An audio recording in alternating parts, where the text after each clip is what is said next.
You are about to learn one of the biggest secrets in the history of the world.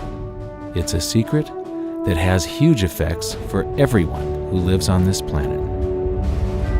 Most people can feel deep down that something isn't quite right with the world economy, but few know what it is. Gone are the days where a family can survive on just one paycheck. Every day it seems things are more and more out of control, yet only 1 in a million understand why. You are about to discover the system that is ultimately responsible for most of the inequality in our world today. The powers that be do not want you to know about this, as this system is what has kept them at the top of the financial food chain for the last 100 years. Learning this will change your life because it'll change the choices that you make. If enough people learn it, it'll change the world because it'll change the system. For this is the biggest hidden secret of money. Never in human history have so many been plundered by so few, and it's all accomplished through this, the biggest scam in the history of mankind.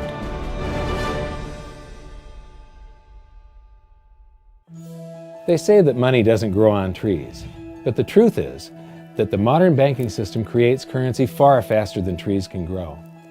Most people don't have a clue how currency is created. Economists and bankers make it sound so complex that people think they can't understand it. But I'm going to strip our monetary system down to its essence so that you can see the scam behind the curtain and just how it affects you. Every modern society creates currency in pretty much the same way. But since the US dollar is the majority of the world's currency, I'm going to use the United States as our example. It all starts when some politician says, "Vote for me and I'll make sure the government provides you more free stuff than my opponent will." But there's no such thing as a free lunch. So to provide that supposedly free stuff, the politicians vote for the country to spend more than its income. This is called deficit spending. To pay for that deficit spending, the Treasury borrows currency by issuing a bond. So what's a bond? If you think about it, a bond is really nothing but a glorified IOU. It's a pretty piece of paper with numbers printed on it that says, "Loan me $1 trillion today, and I promise over a 10-year period I'm going to pay you back that $1 trillion plus interest." But what you need to understand is that Treasury bonds are our national debt. These glorified IOUs are to be paid back by you and I and our descendants through future taxation. Therefore, when the government issues a bond, it steals prosperity out of the future so that it can spend it today. The Treasury then holds a bond auction, and the world's largest banks show up and compete to buy part of our national debt and make a profit on it by earning interest. You'll notice that as we move through this process, the big banks are there, taking a cut every step of the way. This isn't by chance, as you'll see shortly. Then, through a shell game called open market operations, the banks get to sell some of those bonds to the Federal Reserve at a profit. To pay for the bonds, the Federal Reserve opens up its big old checkbook and writes bad, bogus, counterfeit checks that should bounce because they're drawn on an account that always has a zero balance. There isn't 1 penny in there. To quote from the Boston Federal Reserve, "When you or I write a check, there must be sufficient funds in our account to cover that check. But when the Federal Reserve writes a check, there is no bank deposit on which that check is drawn. When the Federal Reserve writes a check, it is creating money." The Fed then hands those checks to the banks, and at this point, currency springs into existence. The banks then take that currency and buy more bonds at the next Treasury auction. But what is a check? A check is also an IOU.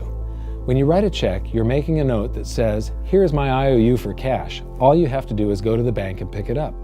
Now, it's very, very important that you understand this process because we're going to come back later and show you the devastating effect this has on you. The Treasury issues IOUs, bonds. The banks then buy those IOUs with currency.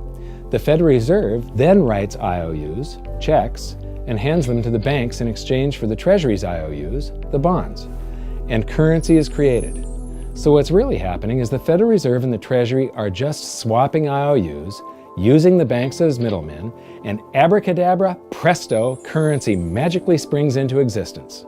This process repeats and repeats over and over again, enriching the banks and indebting the public by raising the national debt. The end result is that there's a buildup of bonds at the Federal Reserve, and currency at the Treasury. This process is also where all paper currency comes from. The Federal Reserve and the government mistakenly call it base money because they didn't watch episode 1 of this series and they don't know the difference between money and currency. But I will correctly refer to it as base currency because it is not money. It is currency, and as we've learned, there is a big difference. Money has to be a store of value and maintain its purchasing power over long periods of time. We learned in episode 1 that earlier in our history, our paper currency was just a claim check. It was a representation for real money of intrinsic value, the gold and silver that was held on deposit at the Treasury. You could walk into any bank and slap your currency, like say a $20 bill, on the counter and redeem it for real money, a $20 gold piece. But now, this base currency that's piling up back here is really nothing but a receipt or a claim check on an IOU, that bond. So it's really nothing but a supply of numbers. The Treasury then deposits the newly created currency into the various branches of the government, and the politicians say, "Hey, thanks for that." And the government does some deficit spending on public works, social programs, and war. The government employees, contractors, and soldiers then deposit their pay in the banks. Now, this may come as a shock to you, but when you deposit your currency with the bank, you're not actually depositing it into an account to be safely held in trust for you. Instead, you're actually loaning the bank your currency, and within certain legal limits, they can do with it pretty much anything they please. This includes gambling in the stock market and loaning it out, at a profit, of course. Now this is where the machine of currency creation really gets cranking, because this is where something called fractional reserve lending comes into play. Fractional reserve lending is exactly what it says. The banks are allowed to reserve only a fraction of your deposit and loan the rest out. Although reserve ratios may vary, I'm going to use a 10% reserve ratio as our example. If you deposit $100 in your account, the bank can legally take $90 of it and loan it out without telling you.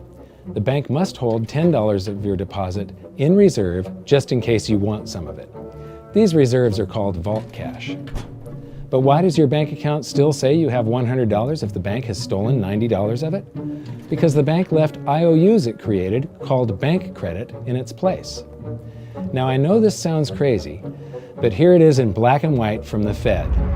Commercial banks create checkbook money when they grant a loan simply by adding new deposit dollars in accounts on their books in exchange for a borrower's IOU. These are nothing but numbers that the banks type into their computers. And even though these bank credit IOU numbers are very different from base currency numbers, because they only exist in computers, they are still currency. So now there is $190 in existence. Now the reason people take out loans from the banks is to buy something. They're going to buy a house or a car or something like that. So the borrower takes the $90 that the bank loaned to him from your account and he pays the seller of the item. But then the seller deposits that currency into his account and his bank loans out 90% of that and leaves bank credit numbers in its place. So now there's $271 in existence. This process repeats and repeats until under a 10% reserve ratio, an initial deposit of just $100 can create up to $1,000 of bank credit, all backed by $100 of vault cash, just 10%. But as I said, reserve ratios vary wildly. On some deposits, it's 10%, on others, it's 3%, and on some forms of deposits, reserve requirements are 0. The result is that the expansion of the currency supply by the banks is far greater than even this example would lead you to believe. So once again, when currency is deposited in the banks get to lend it out, and then it gets redeposited and relent, redeposited and relent, redeposited and relent over and over again, creating bank credit all the way. This is where the vast majority of our currency supply comes from. In fact, 92 to 96% of all currency in existence is created not by the government, but here in the banking system. Now, massive amounts of currency spewing into society may at first sound like a fun idea. That is, until you remember one of the most important hidden secrets of money from episode 1, that the prices of everyday goods and services act as a sponge on an expanding currency supply. The more currency we have, the more prices rise. This is where inflation comes from. The true definition of inflation is an expansion of the currency supply. Rising prices are merely the symptom. So our entire currency supply is nothing but a couple of bucks whipped up in this hocus-pocus scam where the Treasury and the Federal Reserve swap glorified IOUs, and a bunch of numbers that the banks just type into their computers. That's it. That's our entire currency supply. It's nothing but a supply of numbers. Some of them printed, most of them typed, and there is nothing else. But if you thought that was crazy, get ready to enter the twilight zone of modern economics. We work for some of that currency supply. True wealth is your time, but we trade away moments of our lives, hour by hour, day by day, and year by year, for numbers that somebody printed on pieces of paper or just typed into a computer. Now those numbers represent our blood, sweat, tears, labor, ideas, and talent. We are what gives the currency its value. But here comes the really cruel joke. We work hard so that we can save some of that currency, so that we can pay the tax collector. In the United States, it's known as the IRS. They then turn it over to the Treasury so that the Treasury can pay the principal plus interest on that bond that the Federal Reserve bought with a check drawn on an account that has nothing in it. Now let's do a recap on this section, because this is where the system begins to rob you and I on a massive scale. Much of our taxes are not used for schools, roads, and public services, but to pay interest on bonds that the Federal Reserve bought with a check drawn on an account that has nothing in it. The Federal Reserve is committing fraud. But here's one of the biggest secrets of them all. Before the establishment of the Federal Reserve, there was no need for personal income tax. The Federal Reserve was created in 1913, and that very same year, the Constitution was amended to allow income tax. Do you really think this was just a coincidence? Ask yourself how much income tax you've paid over your lifetime. Much of it has been silently siphoned away into the hands of those who own the system. Yes, this system has owners. Who they are is an even bigger secret that we'll get to shortly. But first, we need to understand the mumbo-jumbo of the so-called debt ceiling. It's all based on a huge paradox. There was interest due on that bond, and there was interest due on every one of those loans that the banks made. That means that there is interest due on every dollar in existence. Let me ask you something.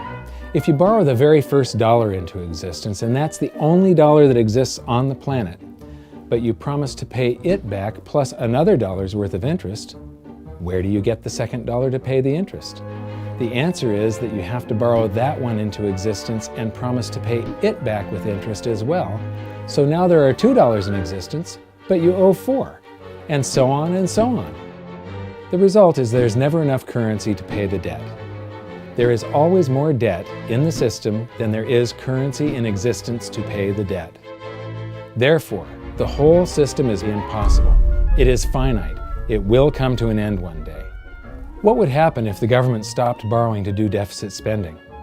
Are the payments on those treasury bonds going to stop? What would happen if the public stopped borrowing and going deeper into debt? Are your house and car payments going to stop? No. There is a payment due every month on the principal plus the interest on every dollar in existence, and those payments do not stop. If we stop borrowing, then no new currency is created to replace the currency that we used to make those payments. Whether you're making a payment on a loan or paying tax to make a payment on a bond, the portion of the payment that goes to pay off the principal extinguishes that portion of the debt. But the debt also extinguishes the currency. Currency and debt are like matter and antimatter. When they meet, they annihilate each other. If we just pay off the principal only on all the loans and bonds that exist, the entire currency supply just vanishes. So if we don't go deeper into debt every year, look what happens. The whole thing goes into a deflationary collapse under the weight of those payments. Politicians and pundits alike talk about balancing the budget, paying down the debt, and living within our means. They don't understand that that is deflationary. It is impossible to do under our current monetary system without collapsing the whole economy. This is why any talk of a debt ceiling is not only ridiculous, It's delusional. The system is designed to require ever-increasing levels of debt just to continue. And that's why politicians will always kick the can down the road and raise this so-called debt ceiling over and over again until the whole system finally collapses under its own weight. In other words, they don't want it to collapse on their watch. The Founding Fathers of the United States knew the dangers of central banking and fought to free themselves from this very thing. The Revolutionary War started out as a tax revolt, but now we must pay tax just to have a monetary system. Having just suffered through the hyperinflation of the continental dollar, which was printed into oblivion to finance the Revolutionary War, they understood the dangers of fiat currency and debt-based monetary systems. So to protect future generations from institutional theft and out-of-control government, they wrote into the Constitution that only gold and silver can be money for the simple fact that you can't print them. Our current system is not only unconstitutional, but it robs us of the liberty and prosperity our forefathers fought and died for. We are all feeling the effects of ignoring the Constitution right now. By forcing more currency into circulation, our purchasing power is diluted. Inflation is a slow and insidious stealth tax that is simply the result of this debt-based monetary system. This system empowers and benefits those who create the currency and receive it first, as they get to spend it into circulation before it has an effect on the economy. They're stealing purchasing power from you and transferring it to the banks and the government every hour of every day because of this false monetary system. And it's not like the people at the top don't know this. To quote the Federal Reserve, the decrease in purchasing power incurred by the holders of money due to inflation imparts gains to the issuers of money. This is a fraud. It is a pyramid scheme, it is a Ponzi scheme, it's a scam, and it's a lie.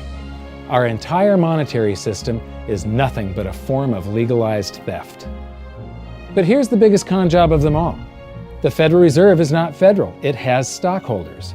There is no federal agency that has stockholders. What's a stockholder? A share of stock represents a percentage of ownership in a corporation.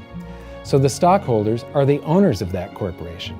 Therefore, the Federal Reserve is a private corporation with owners. And you can see it for yourself if you go to the Federal Reserve's website, and it will say, the stockholders receive an annual dividend of 6%. Now we know that the stock in the Federal Reserve was originally issued to the largest banks in the United States. But because of mergers and acquisitions through the years, you can't actually trace who owns the stock in the Federal Reserve. That's a very closely guarded secret. My guess would be that the owners are those primary dealers, the banks that get to make a profit by selling part of our national debt, those bonds, to the Federal Reserve, who buys them with a check from nothing. Then we pay tax to pay the principal and the interest on those bonds so that the Federal Reserve can pay the banks a 6% dividend. Don't be alarmed if you don't quite comprehend the deception of this system at first glance. Very few people do. It is purposely complex. The economist John Maynard Keynes once wrote, "By this means, government may secretly and unobserved confiscate the wealth of the people, and not one man in a million will detect the theft." I believe that presented correctly, anyone can understand this system, regardless of how complex it is. So let's do a recap and break it down even more. The way the system works is that, step 1, the government creates glorified IOUs. These bonds increase our national debt and put the public on the hook to pay it back. Step 2, IOUs are swapped to create currency. The Treasury sells the bonds to the banks. The banks then turn around and sell our national debt at a profit to the Federal Reserve, which they probably own. The Federal Reserve then opens its checkbook that doesn't have a penny in it and buys those IOUs with IOUs that it writes, checks, on a checking account that has a zero balance. Then they give those checks to the banks and currency just springs into existence, and then the whole process repeats. This results in a buildup of bonds at the Federal Reserve and currency at the Treasury, which is really just a supply of numbers. The Treasury then deposits the numbers in the various branches of the government, and we get to step 3. The government spends the numbers on promises, public works, social programs, and war.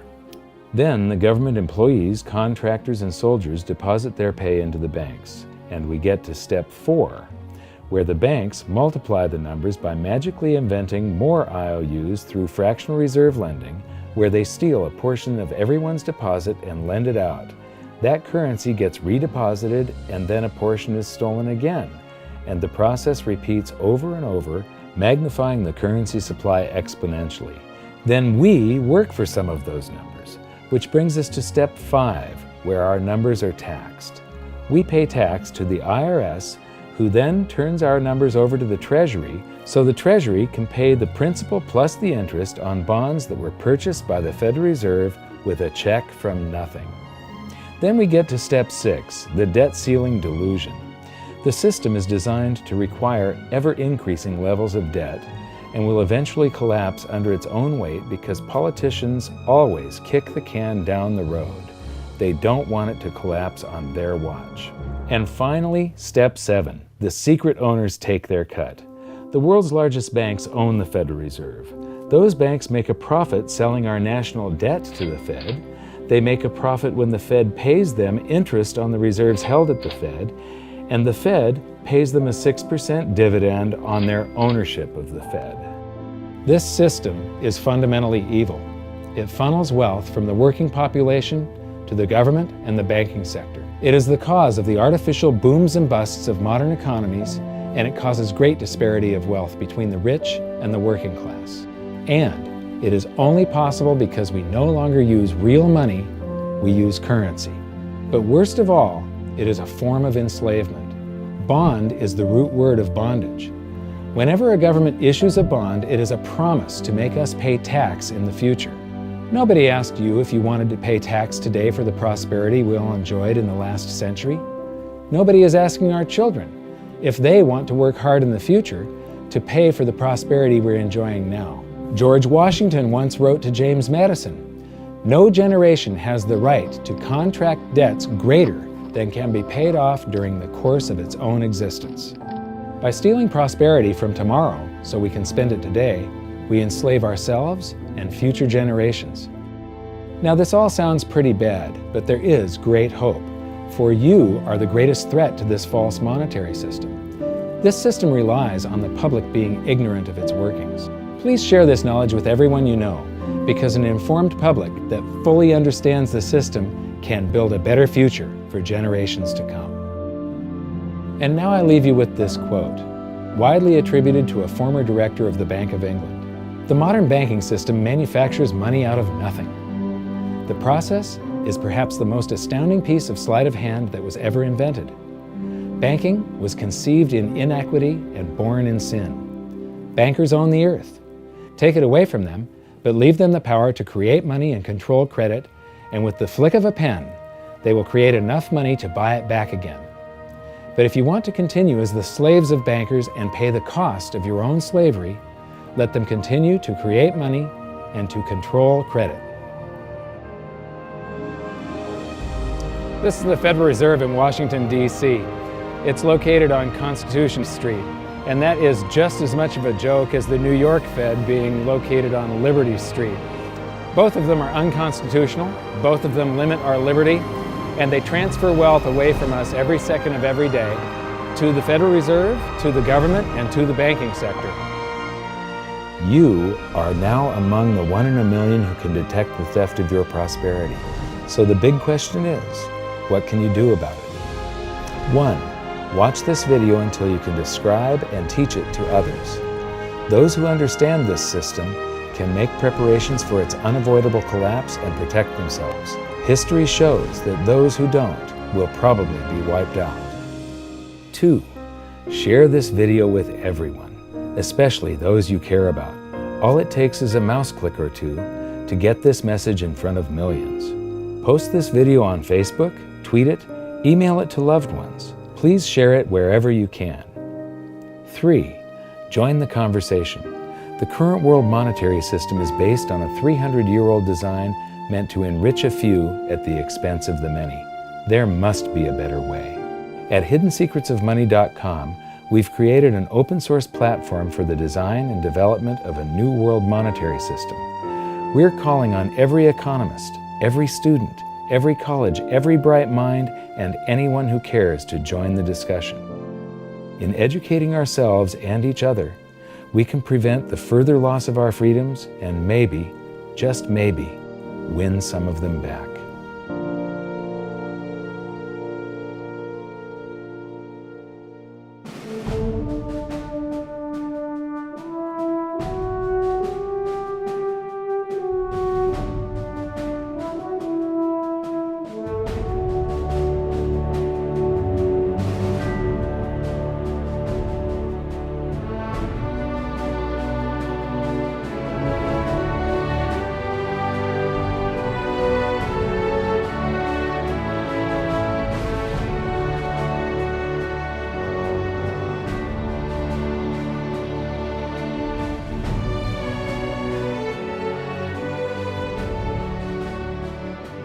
I think your episode 4 is very beneficial, very helpful. It's going to introduce these ideas to a lot of people, and like I've just been talking about, we have to change people's mind, and the more they understand it, the better.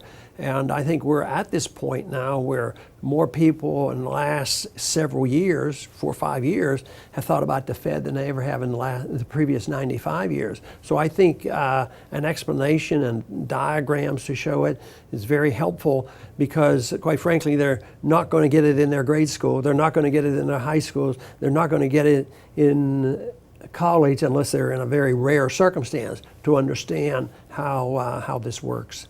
You know, for years before I got involved in really studying gold and some of the things I write and talk about today, I was a monetary economist for decades. You know, in your video, you talk about the primary dealers.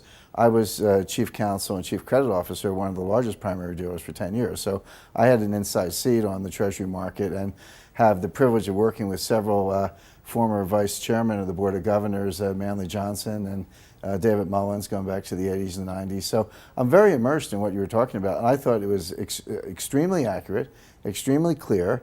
I didn't think you were stretching on any points. It was really like something out of a PhD course, except that it was very easy to understand. I think it's accessible. I think we're seeing a little bit of a revolution in communications in the following sense. You know, as you point out, the Fed was created in 1913.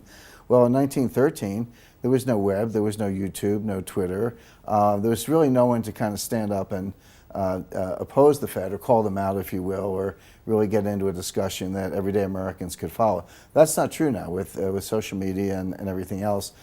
You can reach out to millions and tens of millions of people and tell them what's going on. I think you've done that. You've done it successfully. I applaud it. I think this is a great video. I look forward to seeing it again. I know millions of people will enjoy it. Well, as we know, the Federal Reserve believes it can create money out of thin air, not realize money is supposed to represent real products and services.